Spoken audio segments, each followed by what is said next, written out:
4 degree Celsius, the volume increases and therefore the density decreases.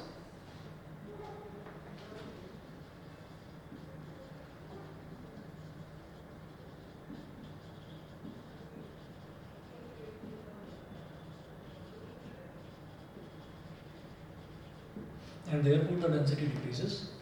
Full stop. Thus water at 4 degrees Celsius has maximum density.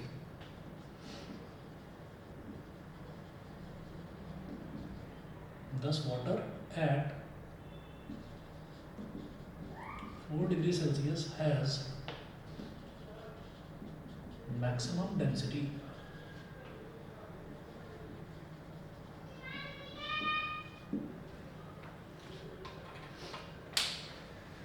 Has maximum density. तो देखिएगा simple सा concept है कि water जो है water थोड़ा सा अलग तरीके से बिहेव करता है। अलग तरीका क्या कि अगर उसको 0 डिग्री सेल्सियस पर हम हीट करना शुरू करते हैं, गर्म करना शुरू करते हैं, तो उसकी जो वॉल्यूम है वो बढ़ती नहीं है, मतलब वो एक्सपैंड नहीं होता है, वो उल्टा कॉन्ट्रैक्ट होता है, तो वॉल्यूम उसकी डिक्रीज होती है। और कहाँ तक होता है ये काम? 4 डिग्री सेल्सियस तक। तो आप ही देखिएगा कि जो हमको मालूम है एक फॉर्मूला होता है, density is equal to mass upon volume. तो ये जो density is equal to mass upon volume होता है, तो वॉल्यूम अगर डिक्रीज होगा तो ऑब्वियस सी बात है डेंसिटी उसकी बढ़ेगी। डेंसिटी बढ़ने का मतलब क्या है कि वाटर थोड़ा सा गाढ़ा होना शुरू हो जाएगा, ठीक है, थोड़ा थिक होना शुरू हो जाएगा। तो ये काम कहाँ तक होता है? 4 डिग्री सेल्सियस तक होता है ये काम। 4 डिग्री सेल्सियस के बाद में क्या है, फिर वाटर नॉर्मली बिहेव करता है। अब ये जो एनोमलस एक्सपेंशन ऑफ वाटर है, ये जो है इससे फ़ायदा भी होता है कुछ, वो फ़ायदा अभी बताता हूँ मैं आपको। जब भी कभी एनोमलस एक्सपेंशन ऑफ वाटर का क्वेश्चन आएगा तो आपको एक ग्राफ जरूर बनाना पड़ेगा।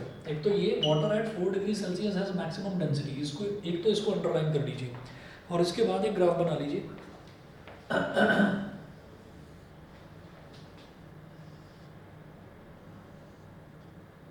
इधर मेंशन करेंगे टेम्परेचर, ठीक है, और इधर मेंशन करेंगे आप वॉल्यूम। टेम्परेचर और वाई एक्सिस पर मेंशन कर दीजिए वॉल्यूम। तो वॉल्यूम जो है इस पे लिख देना volume of 1 kilogram of water, volume of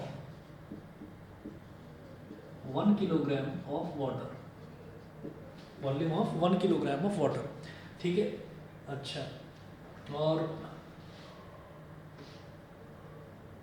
bracket पे लिखना इंटू 10 की पावर 3 मल्टीप्लाई बाई 10 की पावर -3 मीटर क्यूब, 10 की पावर -3 मीटर क्यूब। अब एक्स एक्सिस और वाई एक्सिस पर मेंशन करना शुरू करिए। एक्स एक्सिस पर मेंशन करिए 0 से 5, 0, 5, 10 और 100।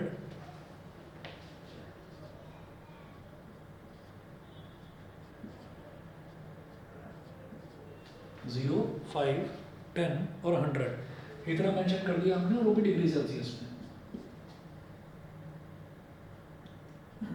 1, 2, 3, 4, 1, 2, 3, 4 और 5। अच्छा, और यहाँ पर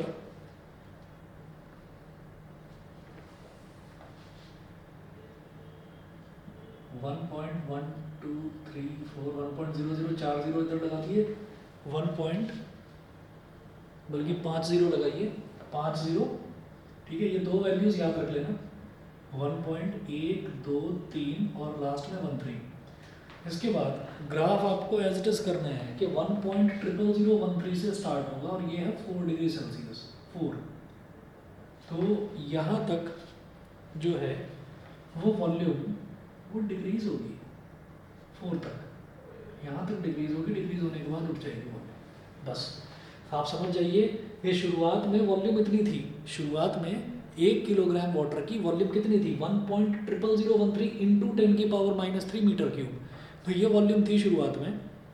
उसके बाद आपने ये 0 डिग्री सेल्सियस पर इतनी वॉल्यूम थी, फिर 1 डिग्री सेल्सियस पर वॉल्यूम और कम हुई, 2 डिग्री सेल्सियस पर और कम, 3 डिग्री सेल्सियस पर और कम, 4 डिग्री सेल्सियस पर और कम। तो अजीब तरीके का बिहेवियर है ना, ये किसी भी चीज़ को गर्म करते हैं तो वो एक्सपैंड करना शुरू करता है, यानी कि उसकी वॉल्यूम बढ़नी शुरू होती है। यहाँ इनकी वॉल्यूम घट रही है, तो 4 डिग्री सेल्सियस तक वॉल्यूम घटेगी, उसके बाद वॉल्यूम फिर एक्सपोनेंशियली राइज करेगी, ठीक है। तो एक ग्राफ ये याद रखना है आपको। उसके बाद जो दूसरा ग्राफ है वो है डेंसिटी का। मतलब जैसे टेम्परेचर और डेंसिटी का है, तो हम जानते हैं कि वॉल्यूम पहले घटी फिर बढ़ी। डेंसिटी क्या है, डेंसिटी जो है वो वॉल्यूम के इन्वर्सली प्रोपोर्शनल है, तो डेंसिटी पहले बढ़ेगी फिर घटेगी। तो क्या करिए, ये करिए ऐसे वाई एक्सेस और इधर दिखाइए एक्स एक्सेस। एक्स एक्सेस पर मुझे टेम्परेचर ही लेना है, बस वाई एक्सेस में अब आप डेंसिटी कर देंगे। सर ये 4 डिग्री के बाद स्ट्रेट लाइन बनेगी? क्या चीज़? 4 डिग्री के बाद ये स्ट्रेट लाइन बनेगी? नहीं, स्ट्रेट लाइन नहीं, ऐसे एक्सपोनेंशियल राइज होगा, एक्सपोनेंशियल राइज। ओके। हाँ ना, डायरेक्टली प्रोपोर्शनल तो कभी होता ही नहीं है, डायरेक्टली प्रोपोर्शनल कभी नहीं होता। That depends on the liquid, अलग अलग लिक्विड का अलग अलग है। कई जगह ऐसा है कि कुछ कोई लिक्विड ऐसा है कि जल्दी उबल जाता है, कोई लिक्विड थोड़ा सा देर से उबलता है, लेकिन एक्सपैंड होता जरूर है।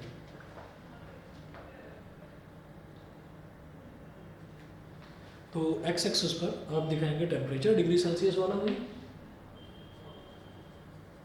टेम्परेचर इन डिग्री सेल्सियस, और वाई एक्सिस पर अब आप दिखाएंगे डेंसिटी। तो डेंसिटी को लिखेंगे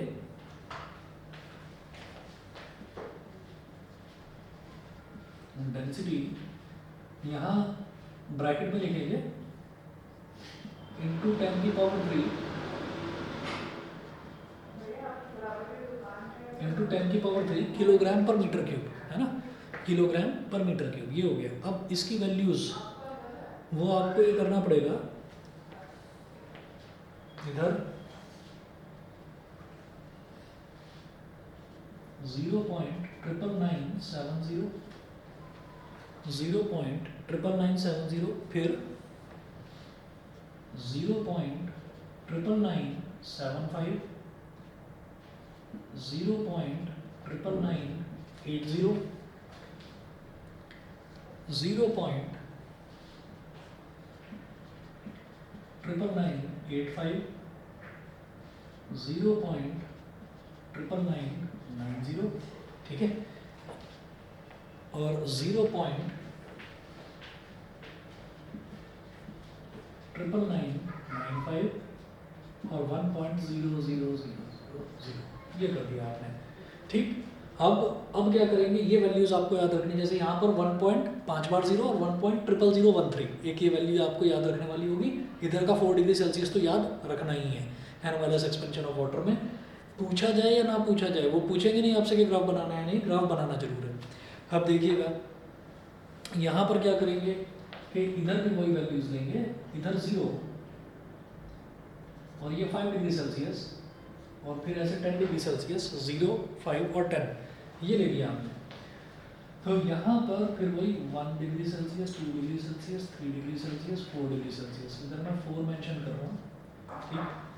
तो यहाँ तक हो गया। अब इसमें क्या करना है, 0.99985 और 0.99990, इसके बीच में एक डॉट लगाना, मतलब 0 डिग्री सेल्सियस पर उसकी डेंसिटी इतनी होती है, ये वैल्यू आपको याद रखनी है। अब क्या होगा कि जैसे वो शुरुआत में घटा था, लेकिन ये शुरुआत में बढ़ेगा, और बढ़ते बढ़ते कहाँ तक जाएगा, ये लगभग 1 तक जाएगा। तो यहाँ से एक ऐसे लाइन बना लीजिए, ये बढ़ते बढ़ते यहाँ तक जाएगा 1 तक, और फिर ये घटते घटते लगभग 10 को अप्रोच करेगा, मतलब 4 डिग्री सेल्सियस के बाद फिर ये घटते घटते ऐसे आएगा। बस ये आपको याद रखने हैं 2 डायग्राम, एक में पहले घटता है फिर बढ़ता है, एक में पहले बढ़ता है फिर घटता है, दोनों ही कर्व्ड शेप में होंगे, यानी कि exponential rise, exponential decay, exponential decay then exponential rise. तो ये 2 आपको डायग्राम याद रखने हैं एनोमैलस एक्सपेंशन ऑफ वाटर में। उसके बाद practical importance of anomalous expansion of water, heading डालिए प्रैक्टिकल इंपॉर्टेंस, बस प्रैक्टिकल इंपॉर्टेंस लिख लीजिए, इसी में है ना एनोमैलस एक्सपेंशन में, तो हेडिंग सिर्फ इतनी डाल लीजिए प्रैक्टिकल इंपॉर्टेंस, बस इतना, ठीक। अब नोट कीजिएगा इसमें वाटर की डेंसिटी फिर 1 कब जाती है? वाटर की डेंसिटी जो 1 है ना, वो जाती है 4 डिग्री सेल्सियस पर, वो तो गया 1 × 10 की पावर 3 किलोग्राम। मुझे लगा वो नीचे है। नहीं, ये वाला, ये डेंसिटी वाला है, ये वाला, ठीक है। प्रैक्टिकल इंपॉर्टेंस जो है, प्रैक्टिकल इंपॉर्टेंस में नोट कीजिएगा, it has a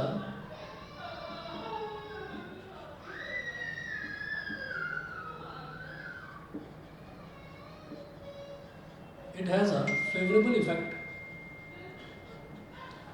it has a favorable effect. It has a favorable effect on aquatic life.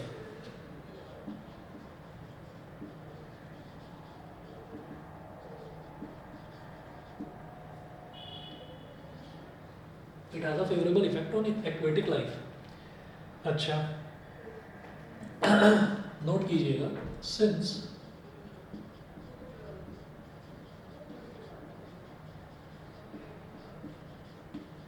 the density of water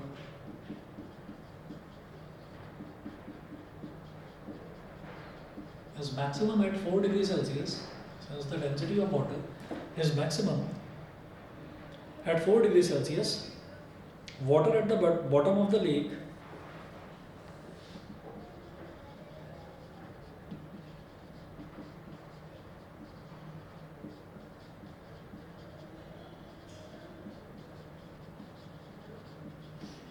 water at the bottom of the lake remains at 4 degrees Celsius even if it freezes at the top surface. At the bottom of the lake remains at 4 degrees Celsius even if it freezes at the top. Even if it freezes at the top, full stop. This allows marine animals to remain alive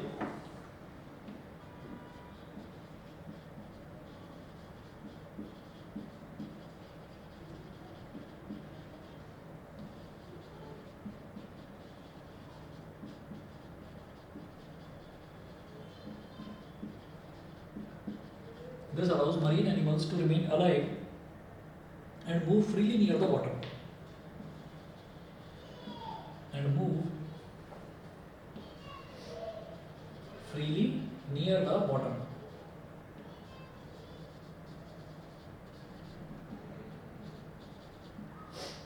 Remain alive and move freely near the bottom. तो इसमें क्या है कि हम ये कहते हैं कि जब भी कभी हम ये कहेंगे कि भाई वाटर जो है, वाटर की डेंसिटी मैक्सिमम कब होगी? वाटर की डेंसिटी मैक्सिमम का मतलब क्या है कि वाटर बिल्कुल अब सॉलिडिफाई होने वाली पोजीशन में है, तो उस टाइम वाटर की जो डेंसिटी है, वाटर की डेंसिटी 4 डिग्री सेल्सियस रहेगी। वो हम किस चीज़ को कह रहे हैं कि देखिए ऐसा होता है कि वाटर का जो टेम्परेचर है वो धीरे धीरे जो सरफेस पर वाटर है, मतलब अगर हम किसी लेक की बात कर रहे हैं तो सरफेस पर जो टेम्परेचर है, सरफेस पर टेम्परेचर बहुत कम होता जा रहा है, धीरे धीरे सरफेस पर टेम्परेचर कम होता जा रहा है, ठीक, लेक की सरफेस पर। तो हम किसी भी ठंडे देश की बात करें जहाँ पर क्या होता है कि नदियाँ पूरी उस पर ऊपर के टॉप जो सरफेस है, इवन हमारे कंट्री में भी, हिमाचल में और कश्मीर में कई बार ऐसा होता है कि जो बर्फ़ जम जाती है, पूरी की पूरी जो लेक है उसके ऊपर बर्फ़ जम जाती है, लेकिन एक्वेटिक एनिमल्स तो तभी भी जिंदा रहते हैं। उसका रीज़न ये है कि नीचे की तरफ बर्फ़ नहीं जम पाती। तो क्या है कि दो तरह का सपोर्ट चाहिए, पानी को दो तरह का सपोर्ट चाहिए बर्फ़ में कन्वर्ट होने के लिए। पहला जो है, 1 मिनट वेट करें प्लीज़।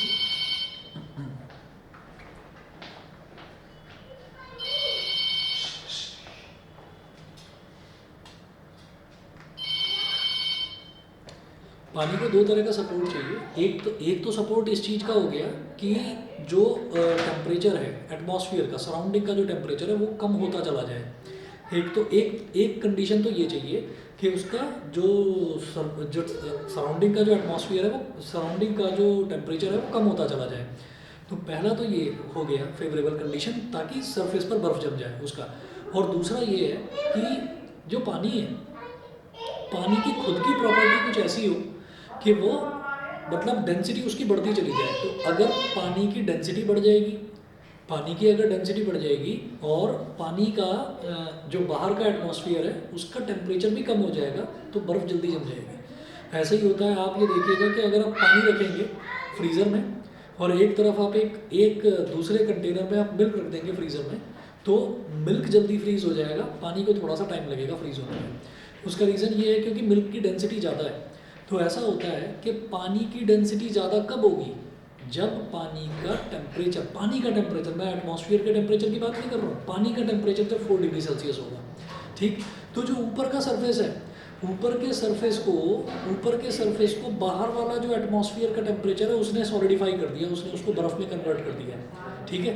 और पानी की डेंसिटी मैक्सिमम कब होती है? जब उसका टेम्परेचर 4 डिग्री सेल्सियस होता है। तो इसका मतलब क्या है कि पानी का टेम्परेचर 4 डिग्री सेल्सियस ही रहेगा नीचे का। जो ऊपर वाली सरफेस है, ऊपर वाली सरफेस को जो एक्सटर्नल सराउंडिंग है उसने पूरी तरीके से सॉलिडिफाई कर दिया, यानी कि आइस में कन्वर्ट कर दिया। तो ये एक प्रैक्टिकल एप्लीकेशन है एनोमलस एक्सपेंशन ऑफ वाटर का। आप ये देखिए, अगर ऐसा ना होता, अगर ये भी नॉर्मली बिहेव करता वाटर भी, कि जैसे मान लीजिए मतलब आयरन का कोई रॉड रखा हुआ है, तो एटमॉस्फेयर का जो टेम्परेचर होगा ना, वही उस आयरन रॉड का टेम्परेचर होगा। आप कोई प्लास्टिक की शीट रख दें तो जो एटमॉस्फेयर का टेम्परेचर होगा प्लास्टिक की शीट का भी वही टेम्परेचर हो जाएगा, ठीक। लेकिन पानी एक अलग तरीके से बिहेव करता है कि पानी का हमेशा टेम्परेचर डिफरेंस बना रहता है। तो वही चीज़ है कि भले ही बाहर ऊपर बर्फ़ जम जाए, लेकिन बॉटम ऑफ द लेक में वहाँ पर उसका टेम्परेचर 4 डिग्री सेल्सियस ही बना रहेगा। अगर वो ऊपर सॉलिडिफाई हो रहा है, वो सॉलिडिफाई होगा ही तब जब पानी अपनी मैक्सिमम डेंसिटी पर होगा, और पानी की मैक्सिमम डेंसिटी तभी होती है जब पानी का टेम्परेचर 4 डिग्री सेल्सियस होता है। समझ गए मेरी बात? क्लियर है? तो अगर ऊपर बर्फ़ जम भी जाती है ना, तो जितने भी एक्वेटिक एनिमल्स हैं वो सारे के सारे बॉटम में चले जाते हैं और वहाँ जाकर अपनी जान बचा लेते हैं। क्लियर है कि नहीं? Yes sir. ठीक है, नमन न्यासा बताइए, क्लियर है? Yes sir. Yes sir. ठीक है, चलिए जी, इतना नोट करिए, बाकी फिर कल वाली क्लास में, शाम वाली क्लास में करवाता हूँ, ठीक है।